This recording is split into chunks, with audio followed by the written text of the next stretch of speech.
Muda-mudi lewatnya cupam tuah baik lepas perah tentang pergaulan bebas hanya geliung ni hotel ni pakaian macam yang dipakai le muda-mudi uranya cupa thang-thang kenyan mai kenyan ya hotel kata adik padahal dalam kitab ni juga malai lebih layak lebih bak ulinang ni Allah Taala ketimbang bak kamu urala tapi uranya dunia cupam tuah kaki kamu balik mah cakap PJO kamu pegang kamu muda cupam tuah pakai luli tutat kecut baju oblong han masjid pasal baju dalam pakon malai mung kalen nego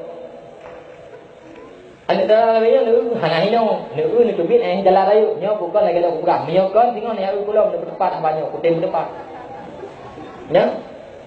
Luhur mentang dipakai lain darah cupau nyo kon muda pegang wate ni so nyan payah habus lele bab ha lepas ni lu kurang nyo bukan lagi lu pegang yang cupau lain dipakai pakaian ni orangnya lain ni pegang apa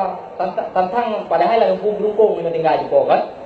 matang limpang dua cupau buah hijau nyan hana tadupu tantang hino kampung lain ni pegang lain pakaian lain ni pegang apa cupau dot-dot kali mesti langsung tanya dek ikat pakaian pula tempe padung tempe leh lah padung kakak lah leh padung lele mucumet bau ujung lidah macam tadi noi pula khabar lagi cari ni pula khabar lagi